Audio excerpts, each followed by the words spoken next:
Pilibhit bulletin लेकर मैं रियाज अहमद खान आपकी खिदमत में एक बार फिर अभिवादन स्वीकार कीजिए। जिले भर की खबरों से आपको हम रूबरू कराते हैं। पंचतंत्र फाउंडेशन के संस्थापक वाटर वुमेन शिप्रा पाठक ने बुधवार को पीलीभीत के माधव टांडा में स्थित मां गोमती के उद्गम स्थल से यात्रा की शुरुआत की। केंद्रीय खाद्य प्रसंस्करण एवं जल शक्ति राज्य मंत्री प्रहलाद पटेल ने वाटर वुमेन से पैर छूकर आशीर्वाद लिया, आरती की और पवित्र जल में दंड को स्नान कराने के बाद वाटर वुमेन को भेंट किया। साथ ही भिक्षा देकर शुभकामनाएं देते हुए वाटर वुमेन को आध्यात्मिक एवं जन जागरण यात्रा पर रवाना किया। उद्गम स्थल का निरीक्षण किया, फुलहर झील व अमृत सरोवर के परिपथ को भी देखा।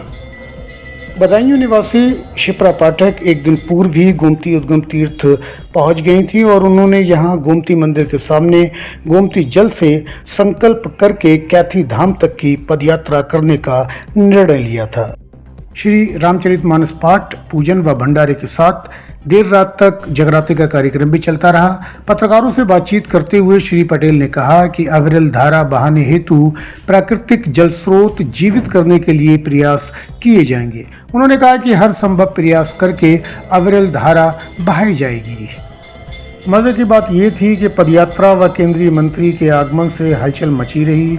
अंतिम दौर तक साफ सफाई भी चलती रही।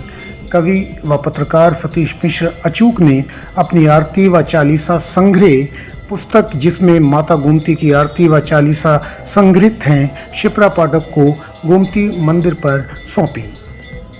वाटर वुमेन ने मां गोमती की पदयात्रा पर रवाना होते समय कहा कि वे वाराणसी जिले में कैथी स्थित विलय स्थल तक लगभग 960 किलोमीटर चलेंगी।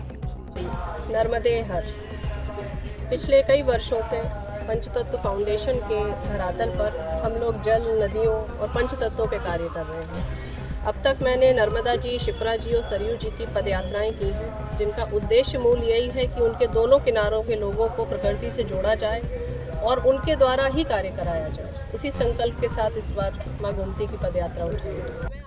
इस दौरान जो गांव और आश्रम पड़ेंगे, जो भी लोग मिलेंगे, उनसे पंच तत्वों की रक्षा करने का संवाद किया जाएगा। जल को स्वच्छ रखने का और नदियों को साफ रखने का संदेश दिया जाएगा। साथ ही विलुप्त होते तीर्थ स्थलों के संबंध में भी बताया जाएगा। अब मैं आलोचना तब कर सकती हूँ जब मैं अपनी सहभागिता दूँ। उस व्यक्ति को आलोचना करने का अधिकार नहीं है जिसने पर्यावरण में अपनी कोई सहभागिता ना दी है।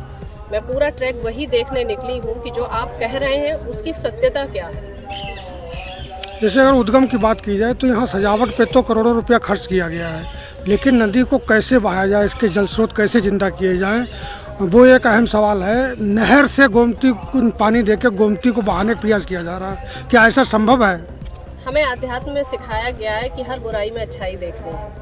जहाँ तक बात उनके सौंदर्यीकरण का है, जब तक हम अपने तीर्थ यात्री स्थानों को सौंदर्य नहीं देंगे, सुविधाएं नहीं देंगे, तब तक एक एक व्यक्ति उनसे जुड़ेगा नहीं, क्योंकि अब हम सुविधा के आदी हो गए। तो या तो हम वही दुर्गम वाले व्यक्ति बन जाएं जो पहाड़ों पे जाते थे, तो उनका सौंदर्यीकरण करने पर मुझे लगता है टिप्पणी नहीं होनी चाहिए। वाटर वुमेन शिप्रा पाठक मां नर्मदा की 3000 किलोमीटर की अद्भुत आध्यात्मिक परिक्रमा कर चुकी हैं। मां शिप्रा, मां सरयू, कैलाश और ब्रज 84 की यात्रा के साथ मैकौले पर्वत की परिक्रमा कर चुकी हैं। वाटर वुमेन ने वर्ष 2021 में 1 करोड़ पौधे लगवाने का संकल्प लिया था, जिसके अंतर्गत वे 10 लाख पौधे रोपित करा भी चुकी हैं। जल ही नहीं है। ये ऋषि मुनियों वाली सोच है जो आप कह रहे हैं, लेकिन हम में से कितने लोग वो सोच रखते हैं। तो सौंदर्य जब होगा तो लोग कनेक्ट होंगे। जब जैसे आज भी कल यहाँ व्यवस्थाएं नहीं थी, आधे से ज़्यादा लोगों ने तय कर दिया कि भाई सुबह ही आएंगे, हम रात में नहीं रुकेंगे। उनको लगा मच्छर भी हैं, दड़ी पे हम नहीं सो पाएंगे। जब लोग जुड़ेंगे तो हम खुद ही उस चीज़ का कहीं ना कहीं उद्धार करने के लिए निकलेंगे। जैसे आज मेरा छोटा सा गिलहरी प्रयास कि मैं पैदल चली, माननीय मंत्री जी आए। अब उनको आने के लिए सिर्फ मैंने एक प्रोग्राम नहीं लगाया, मैं लगातार उनसे बात करती रहूंगी और इसमें जो भी हो सकता है वो प्रोजेक्ट उन्हें सबमिट करूंगी और आगे जो भी सरकार उसमें करना चाहे वो अलग बात है, लेकिन व्यक्तिगत सहभागिताएं दिखानी पड़ेगी। असंख्य स्थानों पर शिप्रा वाटिकाएं स्थापित करा चुकी हैं। वाटर वुमेन ने मां नर्मदा और मां शिप्रा की यात्रा पर पुस्तक भी लिखी है। शिप्रा पाठक बदायूं जिले के कस्बा दातागंज की मूल निवासी हैं। उनकी दादी संतोष कुमारी पाठक कई दशक तक विधायक रही हैं। उनके पिता डॉक्टर शैलेश पाठक भी विधानसभा का चुनाव लड़ चुके हैं, वरिष्ठ भाजपा नेता भी हैं। शिप्रा पाठक राजनीति और बिजनेस को छोड़कर पंच तत्वों की रक्षा के लिए अपना जीवन समर्पित कर चुकी हैं। मुझे बताया गया है लगभग 990 किलोमीटर की लंबाई है, तो जब तक मैं पूरी तरह चल के नहीं देख लेती तब तक मैं इस पर नहीं बोल सकती। इसका क्या उद्देश्य है आपको? उसके दोनों तरफ वृक्षारोपण करेंगे और जो भी तीर्थ पड़ेंगे उनको हम जीर्णोद्धार करवाएंगे उनको।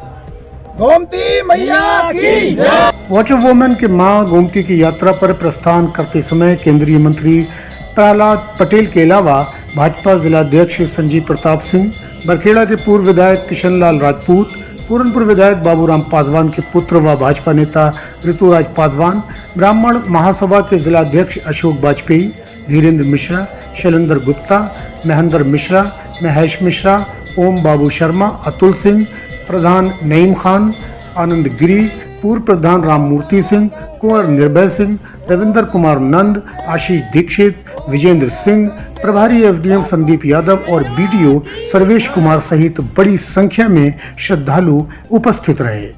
और अब रुख करते हैं तहसील क्षेत्र के गांव शेरपुर कलां की तरफ। शेरपुर कलां निवासी तराना ने कोतवाली पुलिस को तहरीर देकर पति व ससुरालियों पर मारपीट व उत्पीड़न का आरोप लगाया है। उसकी शादी करीब 3 साल पहले शेरपुर के ही शकील पुत्र रियाजुद्दीन के साथ हुई थी। पति शकील, सास परवीन, देवर रियासत, भूरा, छोटावाला, पुत्रगण रियाजुद्दीन व पति के मामू जनाब व नवाब उसको गाली गलौज, मारपीट, घरेलू हिंसा एवं क्रूरता करके उसको शारीरिक एवं मानसिक रूप से प्रताड़ित करने लगे थे।